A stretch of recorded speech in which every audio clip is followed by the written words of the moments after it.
नमस्कार दोस्तों, स्वागत है आप सभी का एक बार फिर हमारी चैनल पर। मित्रों, अगर आप भी अपनी लाइफ में कुछ नया सीखना चाहते हो तो इस चैनल को अभी सब्सक्राइब करें। दोस्तों, क्या आप भी अपने घर की सुख शांति, संतान की कमी या धन की कमी और कर्जे से परेशान हैं? या आपका भाग्य आपका साथ नहीं दे रहा है? या फिर आपके घर में लक्ष्मी का वास नहीं हो रहा है? आपके घर की सुख शांति में रुकावट आ रही है और आपके कार्य नहीं बन रहे हैं? तो दोस्तों, आज की इस वीडियो में एक बहुत ही महत्वपूर्ण जानकारी देने वाले हैं। जो भी महिलाएं रात में अपने पति के साथ सोती हैं, उन महिलाओं के लिए यह जानकारी बहुत ही जरूरी है। दोस्तों, जो महिलाएं अपने पति से नाराज रहती हैं या अपने पति के साथ नहीं सोती है, तो इस वीडियो को नजरअंदाज बिल्कुल भी मत कीजिएगा। इस वीडियो को आप लोग भी अंत तक जरूर देख लीजिए, क्योंकि यह महत्वपूर्ण वीडियो आप सभी के लिए बहुत ही ज्यादा महत्वपूर्ण है। इसलिए इस वीडियो को अंत तक देखें। चलिए वीडियो शुरू करते हैं। उससे पहले, हे लक्ष्मी माता जी, जो भी आपके इस चैनल को सब्सक्राइब करें तो उसके घर में धन दौलत की कमी ना हो और उसका परिवार सदैव हंसता मुस्कुराता कुशल मंगल रहे। दर्शकों, किसी गांव में एक गरीब सेठ रहता था। जी हाँ, गरीब सेठ। आप सोच रहे होंगे, सेठ था और वह भी गरीब। ये दोनों विरोधाभासी शब्द एक साथ कैसे? ये सब भाग्य का खेल है। दोस्तों, हर इंसान के जीवन में कभी उतार कभी चढ़ाव आते हैं। उसी तरह दयाराम सेठ भी किसी जमाने में बहुत अमीर हुआ करता था और वह खूब दान धर्म और पुण्य भी किया करता था। लेकिन समय पलटा और वह धीरे धीरे अपना धन खोता गया और आखिरकार आज इस हालत में पहुंच गया कि लोग उसे गरीब सेठ के नाम से जानने लगे। लेकिन वह कहते हैं ना कि अच्छे कर्मों का फल देर सवेर ही सही, मिलता जरूर है। ऐसा ही कुछ इस गरीब सेठ के साथ भी होने वाला था। जिस गांव में यह सेठ रहा करता था, वहां पर एक बार राजा के लोगों ने ऐलान किया कि जिसने भी अच्छे काम किए हैं, वह अपने अच्छे काम गिनवा कर राजा से उसके बदले में जो भी उसका मन हो राजा से लेकर जाए। इस ऐलान को सेठ की पत्नी ने सुन लिया। सेठ की पत्नी बहुत खुश हो गई, क्योंकि वह जानती थी कि अपने अच्छे दिनों में सेठ ने अनगिनत पुण्य के काम किए हैं। ये बात जब पत्नी ने सेठ को बताई तो सेठ भी खुश हो गया और बोला, अगर ऐसा है तो फिर हमें बहुत बड़ा इनाम मिलना चाहिए, क्योंकि हमारे अच्छे कामों की सूची बहुत बड़ी है। अगले दिन सेठ सुबह सुबह 4 रोटियां बांधकर राजा के महल की तरफ चल पड़ा। सेठ के घर से राजा का महल काफी दूर था। सफर लंबा था। आधे रास्ते में पहुंचने के बाद सेठ काफी थक गया। सेठ एक पेड़ की छांव के नीचे बैठकर आराम करने लगा और वहीं पर अपने साथ लाई रोटियां खाने की सोचने लगा। सेठ खाने की सोच ही रहा था कि तभी वहां पर उसके सामने एक गाय और उसके 2 बछड़े आए। सेठ के हाथों में रोटियां देखकर गाय और उसके बछड़े उसके सामने ही आकर खड़े हो गए और उनके हाव भाव से सेठ ने समझ लिया कि वह भूखी है और सेठ से खाना मांग रही है। अपने अच्छे दिनों में सेठ के पास काफी गाय थी, इसलिए गायों का व्यवहार सेठ अच्छे से जानता था। सेठ की परिस्थिति भले ही अभी अच्छी नहीं थी, लेकिन सेठ का स्वभाव बिल्कुल भी नहीं बदला था। वह पहले से ही परोपकारी था, इसलिए उसको गाय पर दया आ गई और उसने अपने साथ बांध कर लाई। रोटियों में से 2 रोटियां गाय को खिला दी। कुछ ही क्षण में 2 रोटियां खाने के बाद गाय फिर से सेठ की तरफ देखने लगी तो सेठ के मन में विचार आया कि यह गाय ज्यादा भूख ही लगती है। बेचारी को 2 बच्चों को दूध भी पिलाना होता है। इन 2 रोटियों से उसका क्या होगा? सेठ ने उसके पास बची बाकी की 2 रोटियां भी गाय को खिला दी। पास वाले तालाब से सिर्फ पानी पीकर सेठ अपने सफर में आगे बढ़ गया। राजा के दरबार में जब सेठ पहुंचा तो राजा ने पूरे दरबार के सामने सेठ से उसका नाम पूछा और अपने अच्छे कर्मों के बारे में बताने के लिए कहा। सेठ ने राजा को प्रणाम किया और अपने कामों के बारे में बताना शुरू किया। सेठ ने कहा, महाराज, मैंने कई भूखों को खाना खिलाया है, कई मंदिरों में दान दिया है, कई निराश्रित लोगों को आश्रय दिया है, कई तीर्थ स्थानों की यात्रा की है, सैकड़ों साधु संतों की सेवा की है। और ऐसे ही दर्जनों काम बताने के बाद सेठ बोला, महाराज, यह है मेरे कई सारे अच्छे कर्मों में से कुछ अच्छे कर्म। इनके बदले आप जो भी इनाम देना चाहें दे दीजिए।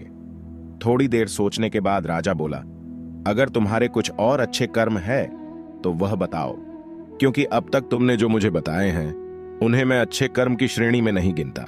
सेठ को राजा की बात सुनकर बड़ा आश्चर्य हुआ।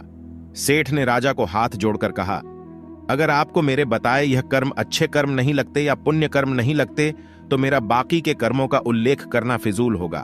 आप मुझे इजाजत दीजिए, मैं वापस जाता हूं। सेठ दरबार छोड़कर जाने लगा। तब राजा के दरबारियों में से एक ने राजा के पास जाकर कुछ कहा। जिसे सुनने के बाद राजा ने सेठ को वापस दरबार में बुलाया। राजा बोला, तुमने अपने आज किए अच्छे काम के बारे में तो बताया ही नहीं। सेठ बोला, महाराज, आज मैंने कोई अच्छा काम किया ही नहीं, फिर मैं आपको कैसे बताऊं? राजा ने उसी दरबारी को खड़े होकर सारी घटना बताने के लिए कहा जिसने राजा को उसके बारे में बताया था। दरबारी खड़ा हुआ और बोला, महाराज, जैसे कि मैंने आपको बताया, मैं उसी गांव में रहता हूं जहां पर यह सेठ आराम करने बैठा था, और मैंने वहां देखा कि कैसे इन्होंने अपना सारा खाना पास आई गाय को खिला दिया और खुद बिना खाए सिर्फ पानी पीकर भूखे रहे। सेठ को पता चला कि राजा किस बारे में बात कर रहा था, तो सेठ ने राजा से कहा, किसी जानवर को खाना खिलाना कौन सा पुण्य का काम है, और इस बात को तो मैंने कब का भुला दिया था। राजा ने सेठ से कहा, मेरे महान गुरुजी के बताए अनुसार मैं भी उन्हीं कामों को पुण्य कर्म मानता हूं जिन्हें करते समय सच में निस्वार्थ भाव से किया जाए, उसी के लिए किया जाए जिसको उसकी जरूरत हो, और सबसे बड़ी बात, उस काम को करने के बाद भुला दिया जाए। यही कारण है कि आज तुमने जो काम किया वह तुम्हारे किए गए आज तक के सभी कामों में सबसे उत्तम और सर्वश्रेष्ठ था, जिसके लिए तुम सच में इनाम के हकदार हो। इसके बाद राजा ने उस सेठ को अपना सबसे विश्वसनीय सेवक का पद दे दिया। उस राजा के दरबार में बैठने का अब अवसर मिल चुका था। वह बहुत खुश हुआ। वह तुरंत जाकर के अपनी पत्नी से बताया कि भाग्यवान, आज मुझे राजा साहब ने बहुत ही बड़ा इनाम दे दिया। उन्होंने मुझे अपने यहां अपना सबसे करीबी सेवक के रूप में रखने को कहा है। यह सुनकर पत्नी खूब खुश हो गई और कहने लगी हैं, भगवान, तेरा लाख लाख शुक्र है, आज तूने मेरी सुन ही ली। अब सेठ राजा के निजी सेवक के रूप में राजा के साथ रहने लगा। राजा उस पर बहुत ज्यादा भरोसा करता था, क्योंकि उसे पता था कि सेठ बहुत ही ईमानदार आदमी है। वह कभी भी झूठ और बेईमानी नहीं करेगा। दरबार में जब भी कोई मुख्य कार्य होता तो वह कार्य राजा साहब उस सेठ को ही सौंपते, और राजा साहब का कार्य सेठ भी बड़ी ही ईमानदारी के साथ अपनी देखरेख में ही करवाता था। एक दिन राजा अपने महल में बैठा हुआ था, और वहां पर उसका निजी सेवक सेठ भी उन्हीं के साथ बैठा हुआ था। तभी अचानक वहां पर एक सिपाही आता है और राजा से कहता है कि राजा साहब, आपसे कोई साधु मिलना चाहता है। तब राजा ने आदेश दिया कि उसे सम्मानित पूर्वक हमारे पास ले आओ।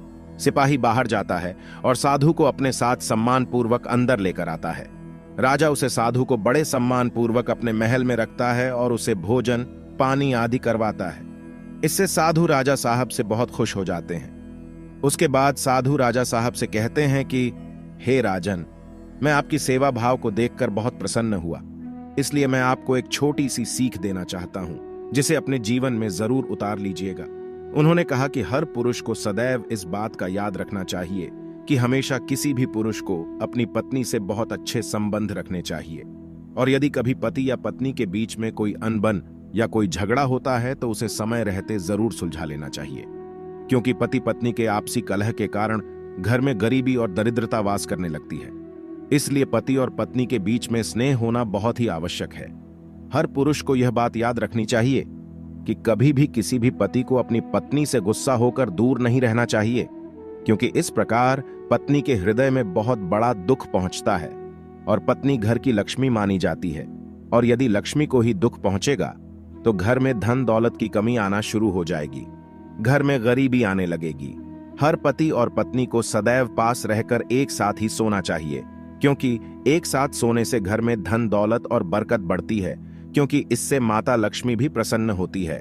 जब घर की लक्ष्मी प्रसन्न रहेगी तो माता लक्ष्मी जरूर प्रसन्न रहेंगी। इतना कहकर वह साधु राजा के राजमहल से चले जाते हैं। कुछ दिन बाद एक दिन राजा का रानी से झगड़ा हो जाता है और वह दोनों अलग अलग जगह पर रहने लगते हैं, अर्थात दोनों एक दूसरे से दूर रहने लगते हैं। रानी अपने कक्ष में सोती थी, राजा अकेले अपने कक्ष में सोते थे, लेकिन रानी राजा को हर रात देखने के लिए उनके कक्ष में जरूर जाती थी।